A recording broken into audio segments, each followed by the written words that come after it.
Hello everyone, my name is Kara and welcome to my channel Life by Kara, where today I'll be drawing my July setup. So if you're just watching, grab a drink, grab a snack, get comfy, and if you're planning with me, grab your journal, grab your pens, and let's get started. First off, I fully recognize that I'm uploading this July setup towards the end of the month, which doesn't really make sense, but believe it or not, I actually filmed this mid-June. I had it edited and ready, but I just never got to doing the voiceover until now. Regardless, I think it's still a really fun theme, the picnic theme I chose for any month of the summer. So even if you're doing this for the month of August, I think it'll fit perfectly anyways. So the reason I actually chose this theme is in my town there's a nice waterfront nearby, and it has these long vined trees, and often as a kid I would have picnics there with my family and would often swing from them, kind of playing Tarzan, which often would lead me to fall off them, but regardless, it's still a really fun memory I have and just brings forth these feelings of warmth, of playfulness, and that's really what I wanted to evoke through this theme. Also, I've been really wanting to go on a picnic this month, well, not necessarily this month, but also this summer, and I haven't gotten to that yet. So hopefully by having this in my journal, my intention was that I would eventually go on a picnic, and since I would see it every day in my journal since I'm using it, I would be reminded to do so. If you are planning this with me, I do warn you, the vines that I drew, they took a really long time to make. They took me 50 minutes in real life, so if you want to cut on that time, I would suggest use a single marker instead of a pen. And for the blanket, originally I wanted to have a plaid pattern, but decided to save time that stripes would be better as well. I also want to say that if you're using these Staedtler double-ended fiber tip pens, you will want to be careful because they can easily bleed through, especially if you're using them in a Leuchtturm journal and if you're going over and over on the same spot like I am for the titles. So yeah, just be careful with that. Mine did bleed a little bit, but I don't think it affected the spread too much. I decided to have less decorations, less drawings in this page because I wanted the page to focus much more on functionality than on the decoration, which is why I limited my doodles to a top border of vines and a bottom picnic spread, where I have a picnic blanket, some watermelon, flowers, and a basket. In the bulk of the page, in the big white area, if you've seen my 2020 setup, you'll know that I wrote a really big list of goals. I let myself go crazy. I went through different categories of my life and essentially just wrote different goals for that. And what this page is for is to assess where I'm at halfway throughout the year in these goals. So for example, how it works is on the left side, I would write the name of my goal. Then I would write how much I've completed of it, either fraction wise or with a percentage, and then I would write in an arrow, and if I've completed it, write complete, highlight it, make it look pretty, kind of as a celebration. And if it's not complete yet, which is normal, some goals take a lot longer to work on, I would write how much I have to do per month until it is complete, either by the end of the year or until whichever deadline I gave myself. So the half-year goal recap page has definitely been useful in planning what I will be doing in the next month. And also I just really love how playful, how feminine, how natural the theme ended up being. I really loved how it gave it a romantic and playful vibe. Onto my goals and notes page. It was actually getting dark after drawing my first 2 pages, so this is now the footage from the following day. So since my June setup, I actually love using vertical layouts instead of horizontal layouts for my goals and notes page. I think it just allows me to have a longer list, since I prefer writing my list in one column instead of starting a second one for the same topic. What about you guys? Do you prefer using a horizontal or a vertical layout for list making? So since this spread does partially have to do with my goals, it does tie in with the previous page. Here I just track my monthly goals on the left. So basically I divide my yearly goals into smaller, more manageable chunks. And essentially that just makes it a lot easier to track my progression. And on the right side, I just write my notes, brain dumps, whatever you want to call it. I really believe that you can definitely work towards having something that resembles your dream life or your version of success, but only if, for the things that you actually have control on, you put in the work and effort needed. So what this spread does is it helps me keep myself in check in order to obtain my goals. It doesn't let me be lazy. I use the spread almost daily, and I always refer to it to know what I have to do next. So back to drawing. Originally I had the idea of making the tree dual toned for the bark color, but like I said, this pen actually bleeds through very easily, so in order to avoid that, I decided that a single color would be better. But unfortunately it still bled through. I was more careful after that. So yeah, that just shows that it's okay to change your mind mid-setup. You never know how your ideas will play out in real life until you try them. And that's not just for art, that could be for anything.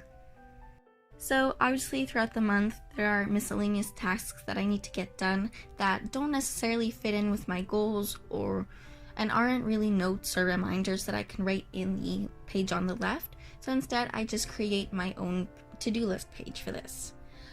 Here you can see how I really put in the detail into the basket that I draw to create a woven look. Essentially, you just cross different lines over and under each other to appear as if they were actually woven. So I fill in the spread once at the beginning of the month, and generally I migrate tasks that haven't been done in the previous month into this month, or just things that I know that I'm gonna have to get done. I write them down here just so I don't forget them. But of course it's normal throughout the month to have to add more things, so I just write down everything here. In a way, it's kind of a reminder for me, and whenever I have free time, I can refer to this page and get something done. But in the future, I'm definitely gonna try to allow for more space on these kinds of pages, since as of lately, for the past couple of months, I've been using a lot more space in the to-do list page. I've just been needing to write more, to get more things done, especially since it's the summer. Also, I've been finally actually able to get things done that I normally wouldn't have the time for during the normal school semester. So yeah, if you're busy, you definitely want to have a bit less decoration on this page and have more space for the to-do lists. But if you're also, if you don't mind having a dual column on this, you could as well just write one part of it on the left side and then one part of it on the right side. I just like to have it separate and in one cohesive look. So for every month, I actually always have a to-do list page, a goals and notes page, as well as a cover page. And I also try to include a fun, different page, which was my yearly goal recap. So like I mentioned earlier, these markers do bleed through easily. So if you use them, know that they have like a really great color. Just be careful not to go over some areas too many times. After these two spreads, my Sakura Pigma Micron pen was actually completely used up. I think the amount of little leaves that I drew really had its toll on it, so I had to order some more before I could continue drawing.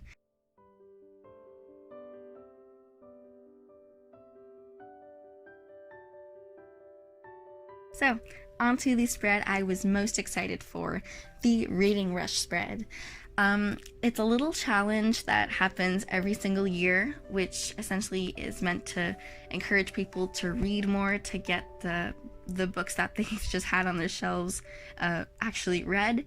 And so if you've seen my recently posted to be read video, you'll see how I prepared to fill it out, since at the time of filming this video, my July setup, the challenges had not been out yet, so I was just creating the skeleton spread for it.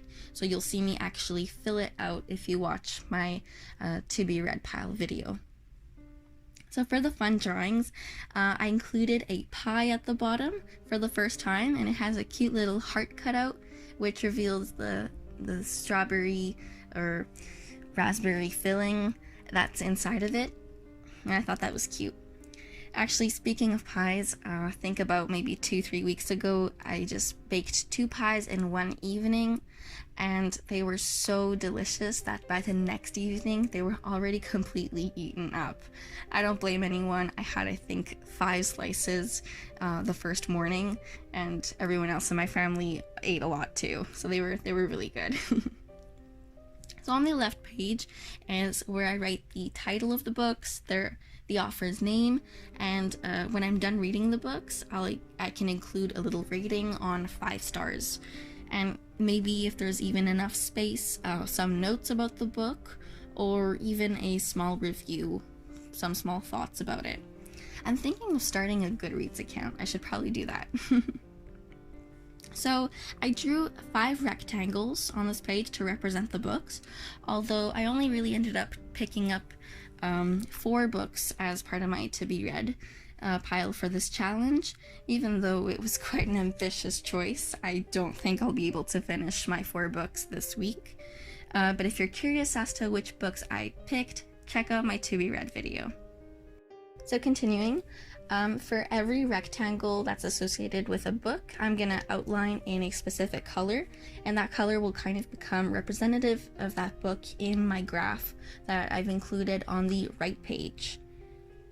And the inside of the rectangle, once I've actually completed reading the book, that's when I'll try to replicate the book cover into my bullet journal. I decided that that would be a fun little thing to do and kind of a motivation for me to finish a book. So yes, this leads me to the right page. On the top, I have a graph that tracks how many pages I read per day, and I'm gonna fill it up using kind of stacking the colors I've assigned to each book. So even, let's say, if I read 200 pages in one day, some of those pages will be represented with a blue color, and some might be represented with a green or a pink color, and I'll know which books I read that day and how many pages of each. I think I'll also write down the exact amount, since just by looking at the graph, it's not exactly precise, but I'll make it work. It's just to have a general idea of it. And on the bottom of the right page, I've included 8 circles to draw in the badges associated with the different challenges for the reading rush. And in these circles, I'll be drawing in the symbols associated to them, and write down a short description of the challenges. So once I read a book that is associated with a challenge that completes it, I'll be able to color it in and just make the spread really colorful and pretty if I read. That's the key word, if I manage to complete books. So yeah, like I said at the time of writing this, I didn't know how many challenge would be coming out, so I drew 8. There ended up only being 7, but since I did make my first booktube related video this year, that will be my 8th kind of challenge complete. If you are participating in the Reading Rush, definitely let me know in the comments. You can find me on the Reading Rush website. I have the same exact username over there as I do on YouTube, Life by Kara. You can definitely feel free to message me, tell me what you're reading, tell me what your favorite challenges are. Like, I want to talk to you guys. I want to get to know you, and especially for reading, which is something I've always enjoyed. And that can just really bring people together. So yeah, feel free to message me and find me through there. So just for comparison, this is what I did for last year's Reading Rush, which was the first time I participated. It essentially has the same exact elements, but in a much more compact manner. This year, I wanted to have it look just more flowy and take up more space. Just wanted to include the comparison so that if you only wanted to use one page for it, you could, and base yourself off of me if you wanted to.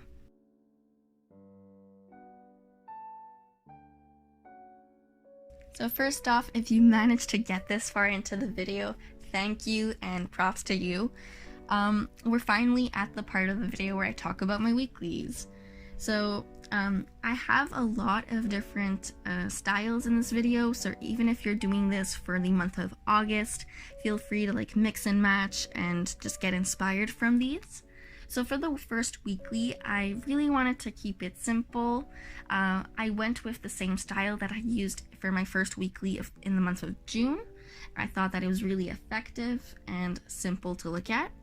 So I wanted to create the effect for this page that the weekly planner was kind of part of the blanket, or somehow that I was looking up from above onto the blanket to see my planner. And then on the bottom, you can see I added images, little drawings of a basket, some pie, flowers, cherries, and watermelon, of course, as they are the picnic staples. What about you guys? What is your favorite picnic food? I think on the next picnic I'm gonna try to make those little cute triangle sandwiches and maybe bring some cucumbers, maybe fruits like cherries and watermelons. Of course, watermelons do get heavy. My favorite fruit is actually nectarines. I don't know why, I just love their taste. I love how juicy they get, and I think those are my favorite fruits for picnics, but also just for snacks. So yeah, let me know what you guys like to pack for going on picnics. Hopefully I can use some of your suggestions.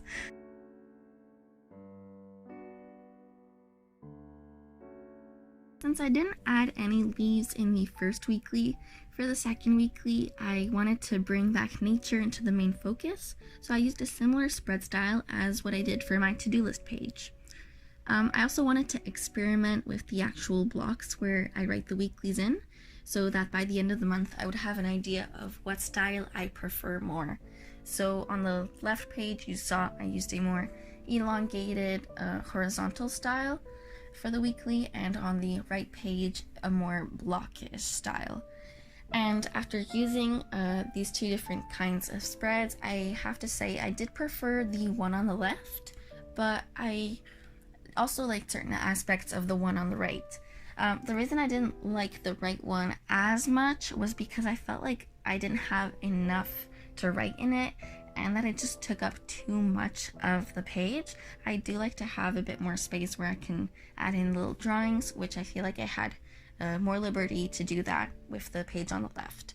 But like I said earlier in the video, I prefer writing my lists, my things that I have to do in a day vertically and not really horizontally, and so the left page was a bit too stretched out, but still I think I did like it more than the one on the right. So I also wanted to include the trackers for my sleep and study, since those are the only things that I track during my semester, and these were the last couple of weeks of my summer semester, since I wanted to get things done since my trip got cancelled.